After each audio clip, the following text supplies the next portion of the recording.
Just recently, I've been playing around with a thing called particle life. This video is about what it is and what we can perhaps learn from it.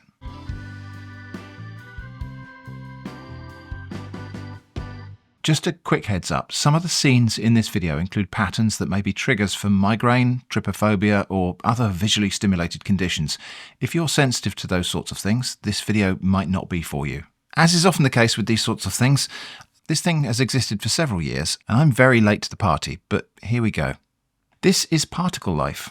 It's a website where, as you can see, there are a load of little coloured dots swarming about, interacting with each other, forming interesting larger shapes, and those larger shapes sometimes move or swim about, as though they were living things. The stuff that's going on here may appear to be quite complex, and it is complex. In fact, you might look at these things swimming around and think maybe someone specifically programmed them to do this, to look and behave the way they're doing. But these things decided to do this all on their own. Everything you see here is all based on a particle simulation with a quite small number of relatively simple rules. It's really a highly simplified physics simulation, and it's an interesting demonstration of how complex behaviours can emerge from simple building blocks.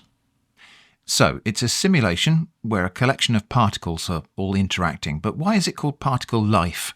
Are these things in here actually alive? Well, no, or at least probably not. I say that because it turns out that clearly and unambiguously defining what we mean by alive is harder than it might seem. It's actually very difficult to come up with a rigorous, complete definition of living things that doesn't either exclude certain things that we intuitively know to be alive, or accidentally include things that we don't generally consider to be living things. For example, a common definition of living things might be that they are self-contained or bounded. That is, there's a place where they are and a place where they're not. There's a boundary between them and the rest of the universe. In the case of bacteria, that's the cell membrane. In the case of humans, it's the skin, and so on. They consume things or process energy. They have a metabolism that enables them to continue to actively exist by exploiting chemical reactions. So ingestion and digestion. And reproduction, that is, they can make copies of themselves. The trouble with this definition is that it excludes things like individual worker ants, which are not capable of reproduction, even though nobody would dispute that they're alive. And this definition includes things like fire. A flame has boundaries, it exploits chemical reactions to sustain itself, and it can reproduce. A fire can shed sparks that will start new fires, and yet nobody thinks that fire is really alive. And it doesn't seem to matter how you tweak the terms of the definition, you always seem to end up including something you don't want to include, or excluding something you do want. Alive, or living things, it's one of those things where, really, we know it when we see it.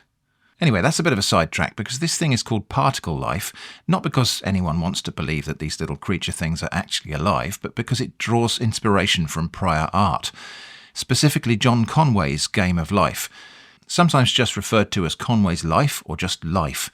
So let's take a really quick look at what that is.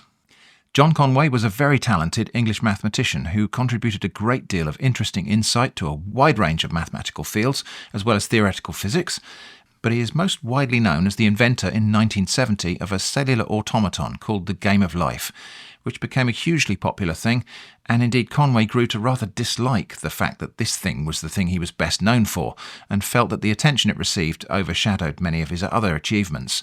I'll link to the Wikipedia page about him where you can start reading about some of those other things. It's quite the rabbit hole. Anyway, Conway's life works like this. There is a grid of squares or cells, this is the world, and a cell can either be alive, that is filled in, or it can be dead, that is empty. What happens to any cell is determined by the state of its 8 neighbours. If a living or filled cell has 2 or 3 neighbours, it remains unchanged, it survives. If it has less than 2 neighbours, it dies of isolation. If it has 4 or more neighbours, it dies of overcrowding. And if an empty cell is surrounded by exactly 3 neighbours, a new cell is born there. And that's it, just a few really simple rules. And yet when these rules are applied repeatedly to a grid containing an initial pattern of cells, you get this sort of thing. Apparently quite complex things happening, but all based on that handful of simple rules.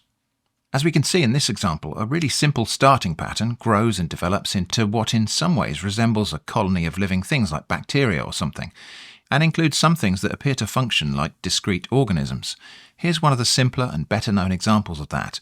This thing's called a glider, and it's a pattern that cycles through several states, walking across the grid as it does. Now you're watching an implementation of Conway's Life in a web browser here, but there have been many implementations of this over the years. In fact, the popularity of this thing is partly driven by the fact that this is a really easy thing to implement on almost any computer. But it is interesting to note that when Conway first designed it, it was not a computer program. He was doing the computation manually in pencil on sheets of squared paper. A computer is optional for this. So that's Conway's Life, and Particle Life is called Particle Life because it takes inspiration from it. But particle life isn't a cellular automaton. It doesn't take place in a grid of discrete cells. It's a simulation consisting of a collection of particles of assorted colours, each colour having its own defined ways of interacting with all of the other colours of particles. Let's look at how that would work with only two particles of two different types, red and green. Each particle type has a few parameters with respect to the other type. Firstly, whether it's attracted to the other particle or repelled by it, and also the minimum and maximum range over which that attraction or repulsion is effective. The range parameters are somewhat of an engineering necessity just so the simulation doesn't have to calculate the interaction with every single other particle in the world, even if they're far away. But also within their ranges, those forces have gradients, just like real-world magnetic and electrostatic forces do. Nearer things are pushed or pulled harder than further things. So if a particle can only attract or repel, what stops them from either all clumping together or all flying apart? The answer is the defined behaviours of the other types of particles. So for example, we might say that red is attracted to green at a relatively wide range, but we can also define that green is more strongly repelled by red at a close range. The result of this is that red will try to get close to green, but when it does get close, green will try to get away. Red will continue to try to get close to green and will end up chasing green across the screen. That's just the simplest possible illustration with only two particle types and only one of each type of particle. If you've got multiples of each particle type, then you need another parameter to describe how green reacts to green and how red reacts to other reds. So with those additional parameters, you not only have movement emerging, but also structure. For example, if red is attracted to green and itself, it will clump up and go chasing green. If green is repelled by red and itself, it will tend to space itself out, but when it's captured by red, it will still space itself out in a shell around a core of red. The initial positions of all of the particles are random, so the arrangement of these particles doesn't typically happen perfectly symmetrically. And then, instead of neat clumps, you get oscillating blobs or simple things that look like swimming or swirling creatures. But you're not limited to two types of particle, and for each particle type there is a set of interaction parameters for all of the other types. This is managed in a matrix that looks like this, and you can tweak all of those parameters to try to make things behave in specific ways, but often it's just as much fun to randomize everything and watch how it develops based on those randomly assigned parameters. If most of what you have is repulsive forces, things tend to spread out into a static pattern, sometimes quite an interesting one. If most of what you have is attractive forces, things tend to clump up into a sparse set of little balls. It's when you have a more even mix of attraction and repulsion that the most interesting stuff tends to happen. Because you've got particles that really want to be next to other particles that really don't want that, it causes activity. There's also friction in the simulation in general, so things tend to damp down. The alternative would be prone to really noisy and chaotic agitation. Most often, you start with a random scattering of different particles, and it starts to develop with little swarms of particles moving around, gathering up more of their like kind into clusters which form stacked layers chasing each other. It very quickly begins to resemble a world full of squishy biological swimming creatures zooming about, eating things and eating or avoiding each other. Often, it reaches a point where some of these creatures have collected up so many particles that their gelatinous wobbling becomes chaotic, and they stop swimming and pulsate violently and then explode, shedding particles that arrange themselves into smaller and simpler structures which may combine to form new creatures that swim off on their own. I've called this movement swimming, and it is very tempting looking at this to think of these particles or entities as being suspended in some sort of clear fluid. The way things move around really does suggest that. But there is no substrate, there's no liquid here. The fluid is the simulation itself, the particles are the fluid. And when they join together, they are the objects in the fluid too. So it does end up being a fluid simulation, kind of by accident, just by virtue of being a physics and I suppose a sort of chemistry simulation. Very often, one example of one arrangement of particles will dominate, rapidly moving across the screen, consuming or combining with groups of particles that it itself contains. And when this happens, it can agitate the rest of the world so much that all the other things don't get much of a chance to develop before that big thing comes galloping through and smashes everything apart. It really is quite interesting to watch, and the illusion that these are little life forms swimming in a pond or something is really rather compelling.